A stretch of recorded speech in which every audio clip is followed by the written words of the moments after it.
What is going on, everybody, and welcome to another weekly update. And in this video, what I'd like to do is provide you guys some upcoming earnings, some upcoming events to get you prepared for the week ahead. That sounds like something you're interested in. Consider subscribing, as I do also provide technical analysis on Sundays and a daily pulse on the market on X at Hemi137 as well. So before we get started, as per the usual, go ahead and drop a like and let's recap the week and see where we are headed next. Now, it's been quite the journey through this first quarter of 2025. Obviously, we have the inauguration. Something you need to keep in mind that there is going to be a transitionary period.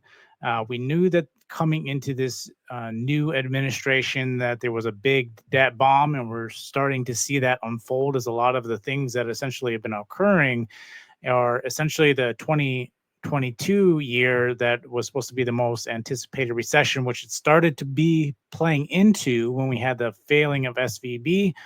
And then we also had essentially a collapse of mortgages, but the only way they were able to save mortgages is by essentially providing more subprime loans.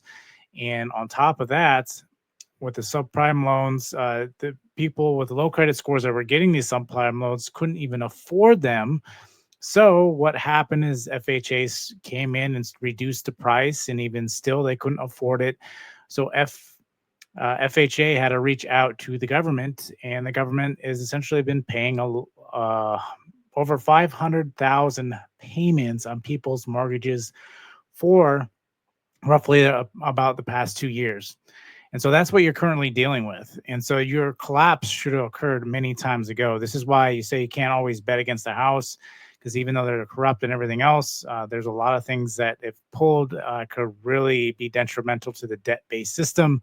Obviously, with all the wealth that's in the debt-based system, they don't want it to break, so they will do everything in their power to protect that debt-based system.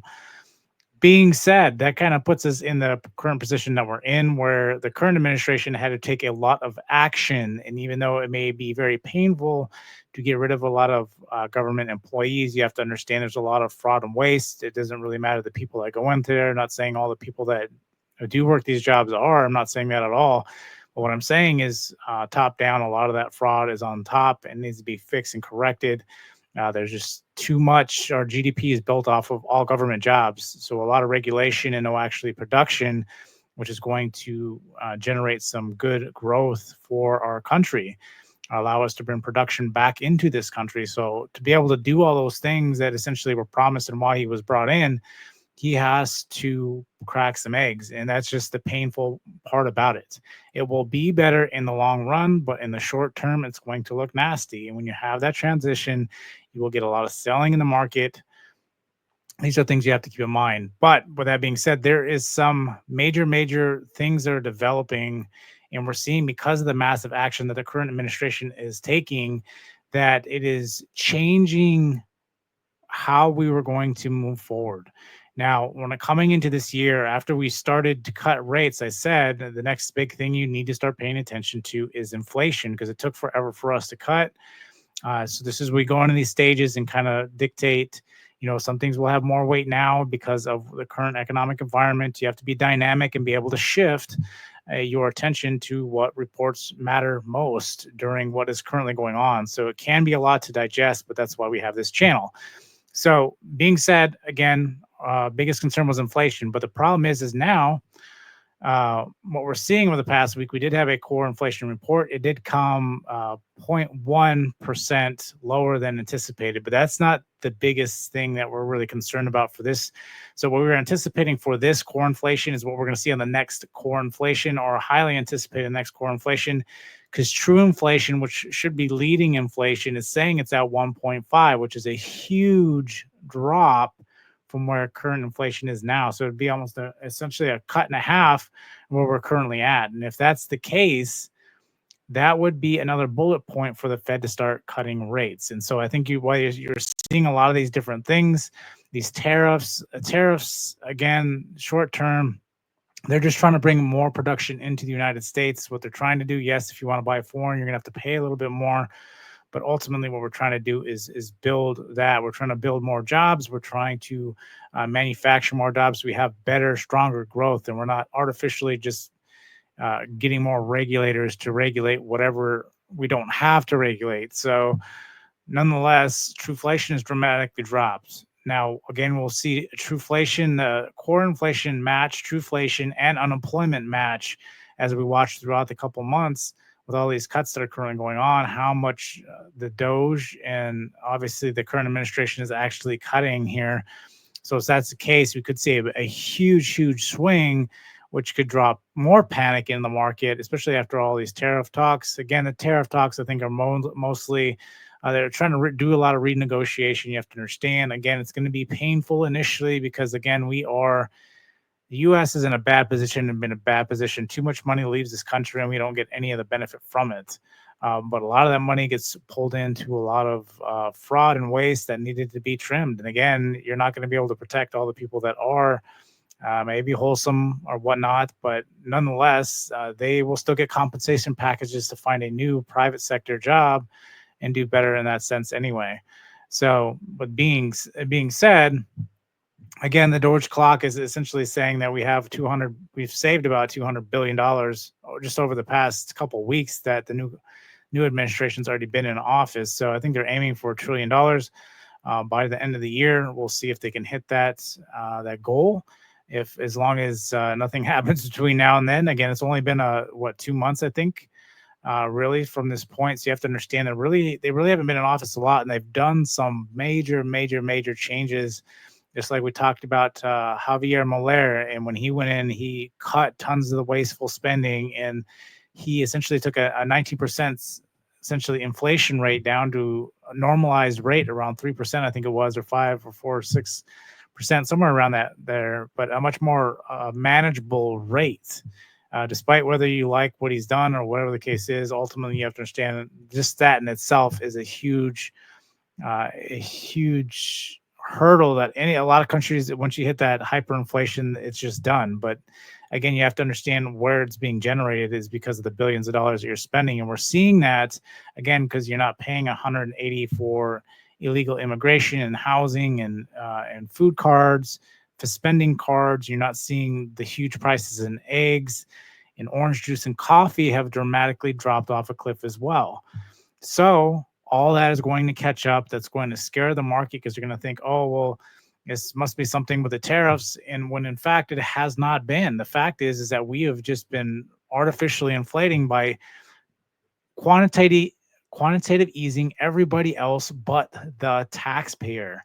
Taxpayer is the one that's been essentially having to deal with all this, working 2 to 3 jobs and wondering why they can't get ahead is exactly that. And when I go back even to the reference when I talked about FHA paying for these mortgages, this is also why housing is unaffordable as well, on top of not being able to produce new homes. But because of that fact, because you're paying these mortgages for people who shouldn't have these mortgages. And so again, there should have been a housing collapse 2 years ago, and it didn't happen. Again, you're reliving the whole 2008 crisis because the same subprime loans occurred during then, and that's why you got the Lehman Brothers collapse. And so, but again, we bailed ourselves out, whether you choose to or not. That's exactly what happened. Now, again, the Doge couldn't go after FHA and say, no, taxpayers shouldn't be paying this money. But again, pulling that out, that is essentially a linchpin that would almost guarantee that your housing market would just collapse on itself. So again, that would have to be dealt with delicate hands to be able to fix that. But nonetheless, that's what's going on. And so again, yes, there'll be unwinding, but you have to understand, I think it's going to be very short-lived and you may not see a full collapse. You have to also understand that there's a lot of controls in place to prevent a major collapse like you've seen maybe in the 1930s. You have to understand there was a lot of other things that came into play that just doesn't exist nowadays. We have a lot more volume and everything else. Yes, it could be corrupt debt, whatever the case is. There's always major issues with the debt-based system, period. I don't agree with it either, but again, we're trying to make money in this market. And so you have to become at it very neutral in a sense that you don't get emotional and become overly biased Again, a lot of stuff you have to remind yourself too is the Mag 7 has already taken some big haircuts. Tesla, I think, is taking the biggest at like 54%. Amazon's taking like 20%. Apple is continuing to sell off. Again, it shouldn't have been. The only reason it's been pushed up is because they did their historical buyback a couple quarters ago. So Apple shouldn't even be where it is either. But again, all these companies, these Mag 7 that have been holding them up are deflating, and you're seeing that cut, and that's going to bring down the market, of course, because it should have been corrected a long time ago. Now, can we continue to sell off? I think we get another really strong leg down, and that kind of leads us into this next week, because now we have monetary policy. But you have to understand, this monetary policy, every other monetary policy will be different because there is projections with that monetary policy. And we will have projections this Wednesday to really kind of dictate where they kind of dot plot where the essentially rate cuts are going to be. Now you have to understand that I'm not anticipating any kind of cut unless something dramatically changes. But again, those projections for the rate cut are going to matter, because again, I think you're going to get sideswiped by a dramatic drop in core inflation and a huge pump in unemployment because of what's currently going on with the massive action taken by the current administration. That won't happen now, but in May, when this occurs again, monetary policy is going to have to be checked, and we're going to have to see. So with that being said, Wednesday will be big because we also have Powell that is fielding questions. Again, he's going to come in neutral and try not to drop too much information and try to beat around the bush, because that's what he does. Because again, they are reactionary group. They aren't a preliminary, well, we know it's going to do this, so we're going to take action now. No, they'll wait till after the fact. And the current administration is aware of that, so they took it upon themselves and said, okay, well, we'll just cut. And when you get that report, you're going to have to cut either way. Because when inflation, the thing you're so concerned about, gets cut in half from what it already is, and matches that of true inflation, and then again, you're going to get a little bump back here during the springtime, because normally inflation goes up a little higher with all the travel and stuff. But given that should be enough to correct the market. You get a little bump up for the spring, summertime, and then you might get another major correction in October, and then a run up to the back half of the year. But nonetheless, that's how the yearly cycles typically play out anyway. So you will have Powell at 2:30 Eastern Standard Time on that same Wednesday. Again, what he says is going to matter and will move markets, because, again, he knows this. This is why he doesn't put a lot of give too many hints about anything, because, again, he knows the market will move off of what he says. So he has to be very careful about what he says. Now, upcoming events, obviously, monetary policy this week with projections. So that's going to have more weight this week. Again, the market this week is pricing in the end of the world, not as bad as it was last week because of that potential unemployment that could have dropped, or the debt ceiling that was a nothing burger. And then we move from there. So again, nothing in April, but in May will be extremely important. I think what they may have to do an emergency cut in April, just because the job numbers that may come out and the inflation rate that may come out in April. So that is still up for debate right now. But as of right now, we're going to go pretty much 2 months without any other monetary policy. So you do have to keep that in mind moving forward. Next core is obviously on the 10th. That one's going to be, like I just talked about, that one's going to be extremely important. That might be the core inflation that gets chopped in half, along with a unemployment report around that same period. Would probably be the week before that, which essentially is going to be mindful, because that might start reflecting some of the massive cuts that the current administration has been having. And then April, obviously, you got to remember that our new earnings cycle starts in April 15th, and that's going to kick off all the banks, all the industry leaders. Again, showing weakness. Again, you can only cut so much. Again, they are trying to find unique ways to make people unemployed. They're trying to pull them into the office so that way they don't have to fire people and provide severance packages. They're trying to do this in a unique way because they can't afford people. Even the good people, they just can't afford, because, again, interest rates are too high in this current economic environment. There's some inflation that is still lingering that needs to be removed.